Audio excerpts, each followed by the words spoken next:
The media are over the moon about a new poll from Pew Research Center. The new poll surveyed some 40,000 people across 37 countries, and it turns out foreigners don't like President Trump as much as they liked President Obama. Shocker. While 64% of such foreigners had confidence in President Obama at the end of his term, just 22% had confidence in Trump. Favorability toward the United States dropped from 64% to 49% as well. Confidence in President Trump to do the right thing versus Obama dropped in every single country except for two. Israel, where President Obama was widely and correctly perceived to be anti-Israel, pro-Iran, pro-Palestinian. 49% of Israelis trusted Obama to do the right thing versus 56% for Trump. And Russia, where Trump's consistently sycophantic rhetoric toward the Russian government did not go unnoticed. 11% trusted Obama versus 53% for Trump. The countries that saw the biggest drops are generally sophisticated, democratic socialist countries like Sweden. 83% drop. The Netherlands, 75% drop. And Germany, 75% drop. The different views of Obama and Trump on the world stage reflect a basic truth. Foreigners prefer a reticent America. First, it is unfair to Trump to pretend that his unpopularity globally is some sort of Republican outlier. By the time George W. Bush left office, his ratings were almost identical to Trump's in the UK, France, Germany, and Spain. That's not a shock. The world loves an America that pays their bills without attempting to promote any of our interests. In fact, the Pew poll also shows that Trump is more unpopular than Vladimir Putin, a murderous thug dictator who has invaded foreign countries with regularity. Foreigners prefer an American policy that favors Iran nuclear weapon development, 49% versus 34%. More Muslim immigration, 62% to 32%. Support for climate change strictures, 71% to 19%. And lack of a border wall, 76% to 16%. They see Trump as arrogant, 75%, intolerant, 65%, and dangerous, 62%. But 55% also see Trump as a strong leader. Again, not a shock. 46% of foreigners dislike American ideas about democracy, against just 43% who approve, which is weird since we actually promoted democracy across the world. 54% complain about American ideas and customs spreading here. Again, weird since they watch all of our movies and consume all of our product. And herein lies the truth about Trump. All of the foibles to which commentators are apt to attribute his unpopularity with foreigners are mere cover for the real issue, that Trump is not a left-winger who wants to minimize American power on the world stage while turning over our moral leadership to the UN. All of which suggests that Trump is right. America First policymaking, which is a radical shift away from the multipolarity sought by the Obama administration, is what is truly annoying people around the globe, which is good, if the alternative is the moral cowardice of the Obama administration for the last 8 years. I'm Ben Shapiro. This is The Ben Shapiro Show.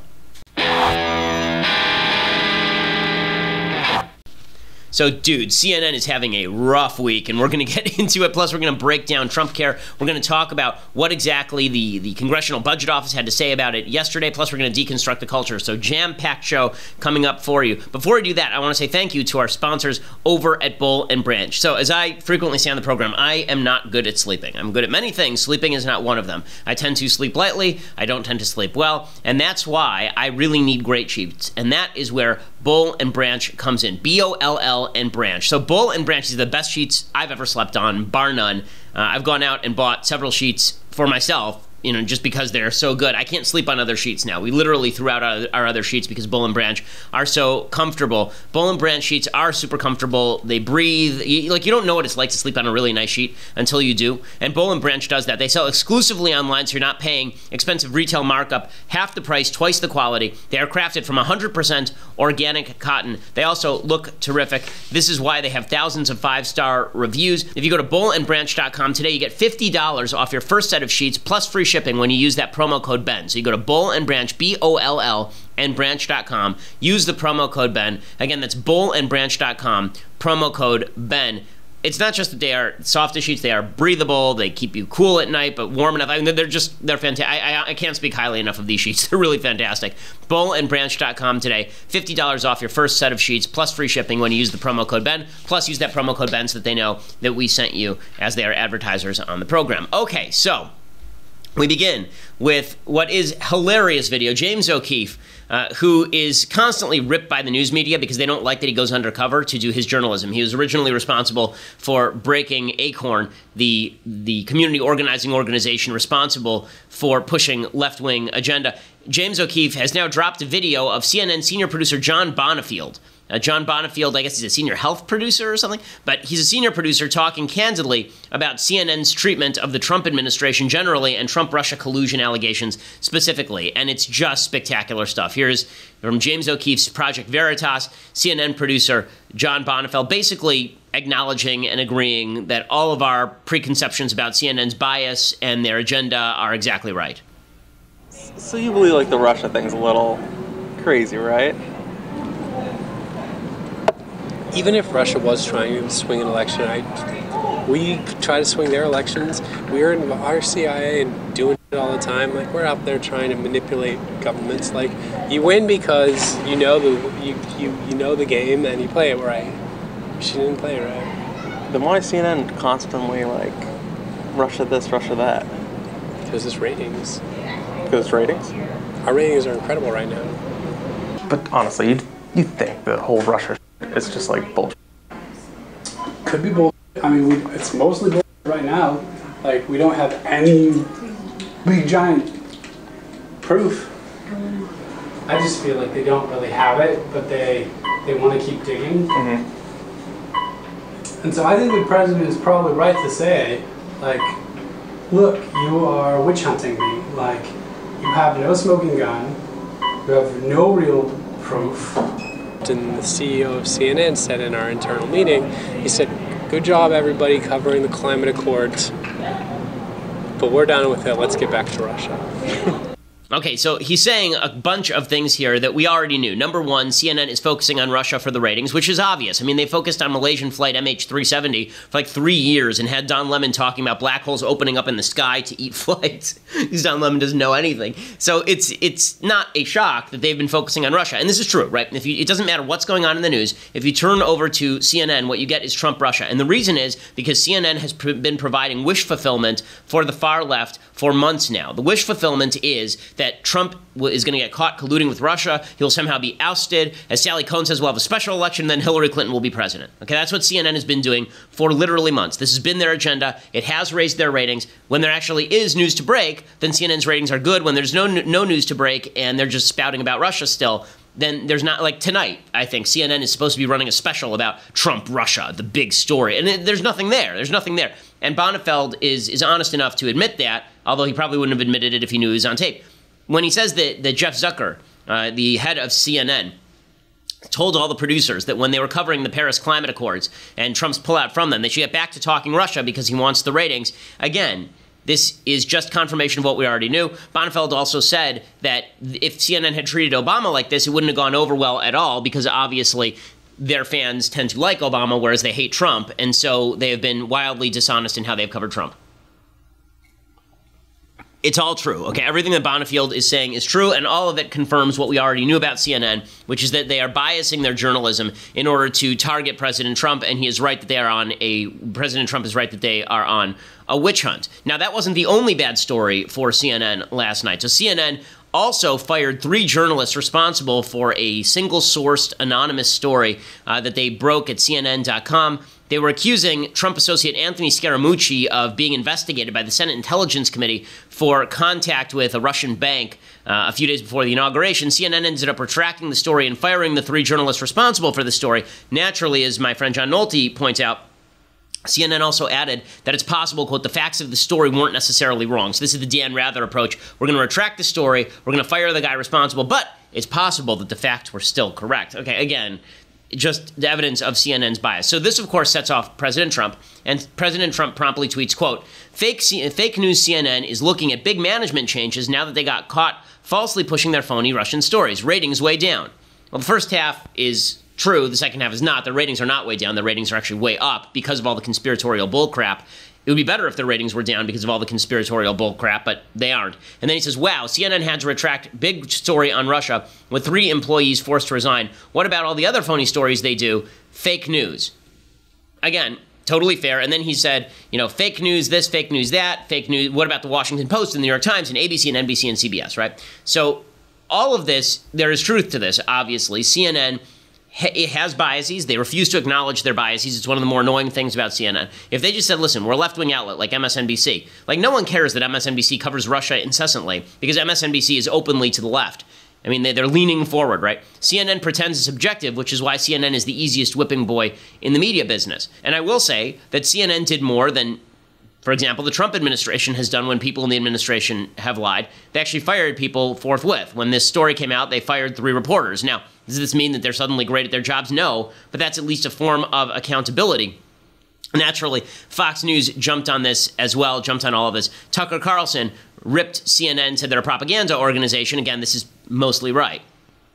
It's been 7 months, though, since Trump won the presidential election. Since then, precisely no evidence has emerged to support the claim that Trump somehow colluded with the Russian government in order to win the race. But you'd never know that from watching that channel, which has become home for conspiracists on the Russia question worldwide. Last February, to name yet another example, CNN produced a story accusing Trump associates of repeated contacts with Russian intelligence. That report turned out to be almost identical to a report by the New York Times that Jim Comey called out specifically for being grossly inaccurate. We could go on and on and on. Overall, 93% of CNN's coverage of the Trump administration has been negative. Okay, everything Tucker is saying here is true, that CNN is an anti-Trump machine, no question about it. And then Sean Hannity goes on TV last night and he calls for Jeff Zucker, the head of CNN, to be fired. He says, hey, CNN, when will you fire Zucker? He has destroyed the network with lies and very fake news, very fake news.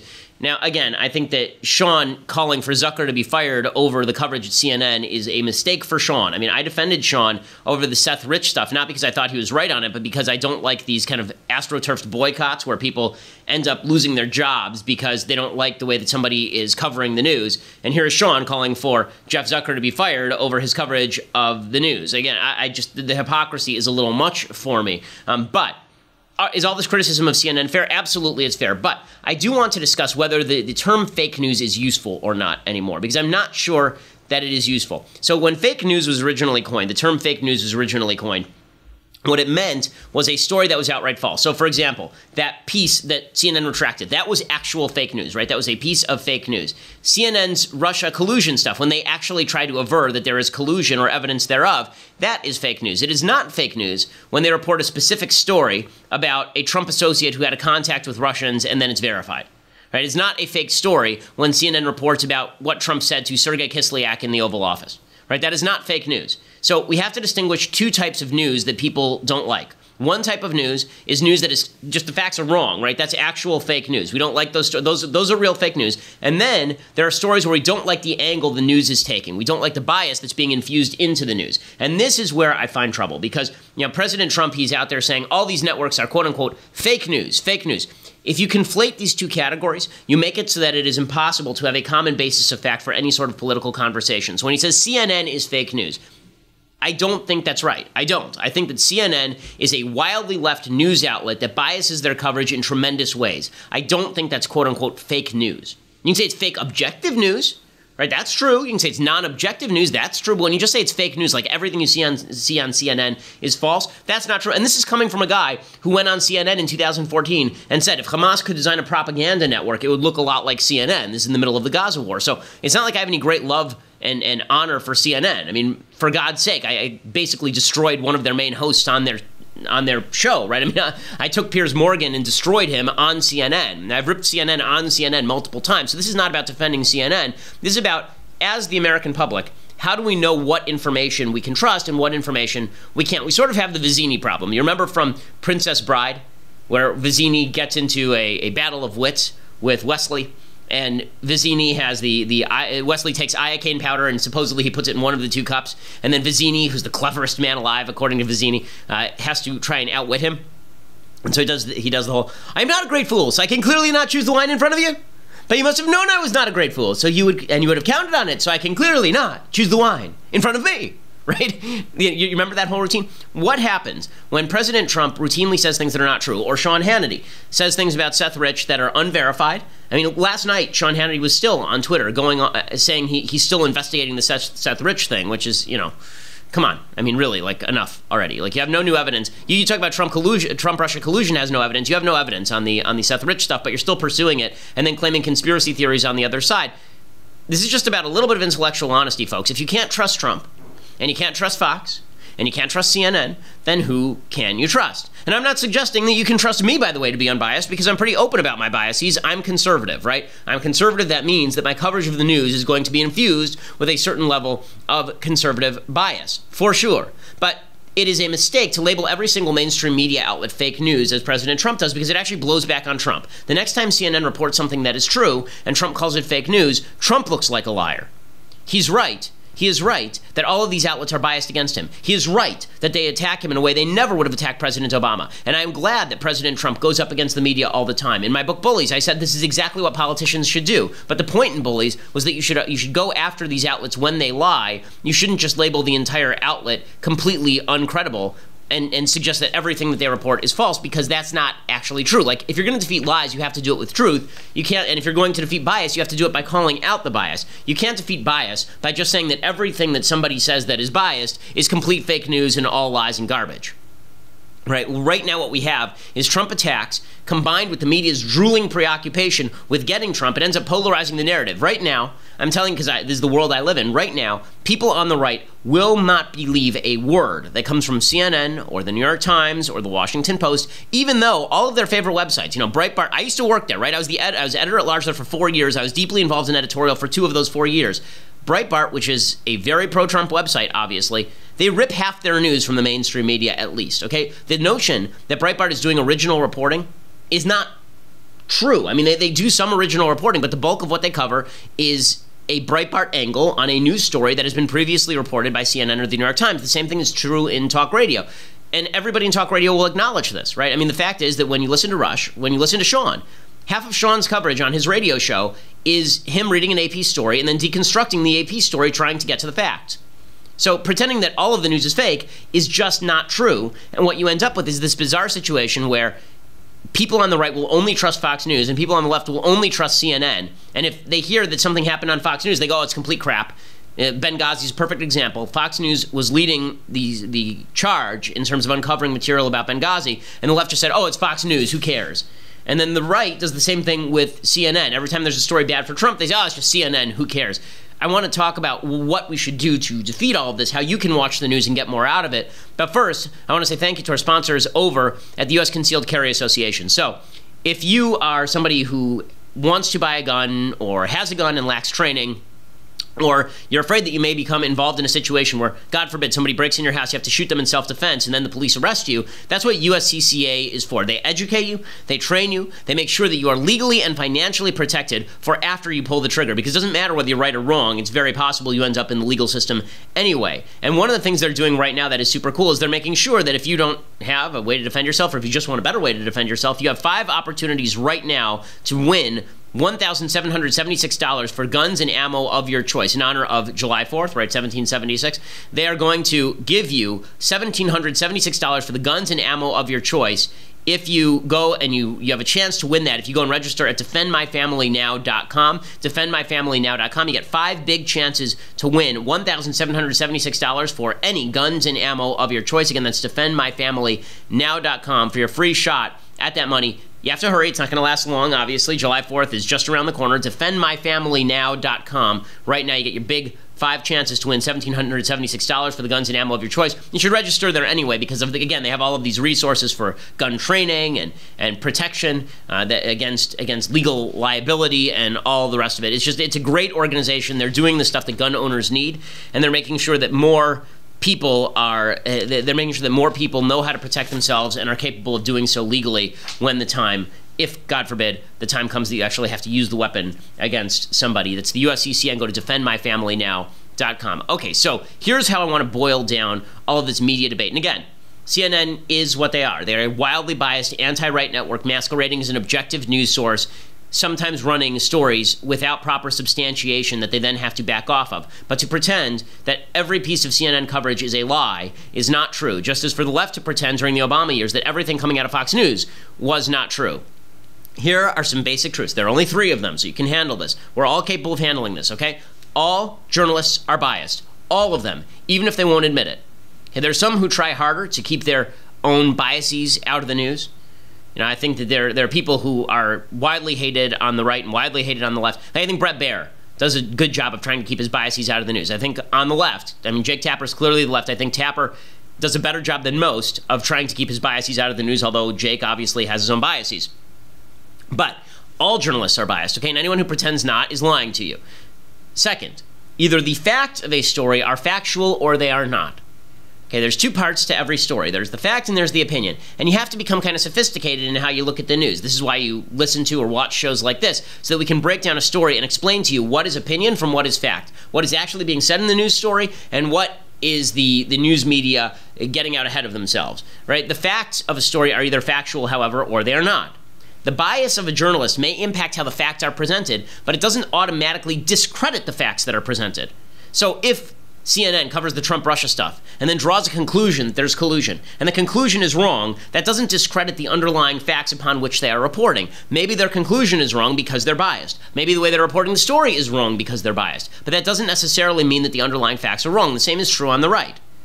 Right? The left would suggest that the right's coverage of the IRS scandal was all lies, it was all fake news, but that did not discredit any of the underlying factual claims that Lois Lerner and the IRS were obviously targeting conservative 501c3s in an attempt to prevent them from being able to raise money, and that they were doing so because Democrats have been calling for years for them to do exactly that, right? That was the underlying news. Now, the left may not have liked the conclusion the right was drawing, which is that Obama basically ordered it, but that didn't discredit the underlying news. So it is your job as a news consumer to try and distinguish the fact from the opinion in any given story without just doing this routine where you say, okay, CNN is all fake news or Fox News is all fake news and everybody should be fired because I disagree with them. Again, do I think CNN is egregious? Yes, I think they're egregious in their coverage of Trump. I think they are just egregious in their coverage of Trump. And I think that producer demonstrates how egregious they are in their coverage of Trump. But that does not actually change the underlying facts. And to pretend that CNN doesn't feel the heat when they do something wrong is just silly. I mean, they just fired 3 reporters. We make a living over at Daily Wire bashing CNN when they get things wrong, right? I mean, this is to pretend that they are not subject to scrutiny is just dishonest. So again, this is not a defense of CNN's activity anywhere along the line here. But I'm suggesting to you that you are going to be blindsided by the news if you do what so many on the right are doing and say, I only trust the people on the right to report me the news, even though the people on the right are relying on the left to actually report those facts. Okay, CNN has staff on the ground. Daily Wire is not independently reporting from Yemen. And the truth is, neither is Fox News in many cases. Okay, so just want to clarify all of that because I think it'll make you a better news consumer and better able to distinguish between good news coverage and bad news coverage instead of doing this ridiculous partisan knee-jerk crap where people at CNN go, people on the left go, oh, Fox News can't be trusted. Everything they say is a lie. And people, faux news, right? They did this for 8 years. I was there. And people on the right going, oh, it's from the New York Times. How dare you quote the New York Times? I promise you, Gateway Pundit is quoting that same New York Times story, whether it's an attempt to debunk the New York Times story or an attempt to grant credibility to the New York Times story, because most reporting is done by the mainstream media outlets that dedicate hundreds of millions of dollars every year to sending reporters to the field. Okay. I want to talk about the breakdown in Trumpcare and where that goes from here, but for that, you're going to have to subscribe. So for $8 a month, you too can subscribe to dailywire.com. You get the rest of the show live. You also can listen to, you can also become part of the mailbag. We do that on Fridays. Get all of your deepest, most fascinating questions answered on the mailbag. You also get to be part of Klavan's show, and you get to check into Klavan's mailbag as well. We have some new shows coming, which will be quite exciting as well. If you want an annual subscription, $8 a month annual subscription, then you can do that. You get a free signed copy of this book, Say It So, book by me and my dad, all about baseball and fathers and sons. Really fun, enjoyable book, terrific bathroom book. Say It So, Papa, Dad, Me in the 2005 White Sox championship season. I will sign it for you as well, so you can go over to dailywire.com, check it out right now. By the way, if you're trying to subscribe, either just monthly or if you want to get the annual subscription, do it now, lock in your rate, because by July 10th, we are switching the rates. Everybody who is already subscribed, it's not changing for you, but if you are trying to lock in a lower rate now is the time to do it. So go and buy the subscription now if you're thinking about it. If you think you're going to do it in a month, do it now. Get that lower rate, $8 a month, dailywire.com. Go and check it out. If you want to listen to us later, check us out, iTunes, SoundCloud, Google Play. Make sure that you subscribe and leave us a review. We always appreciate it. We are the largest conservative podcast in the nation.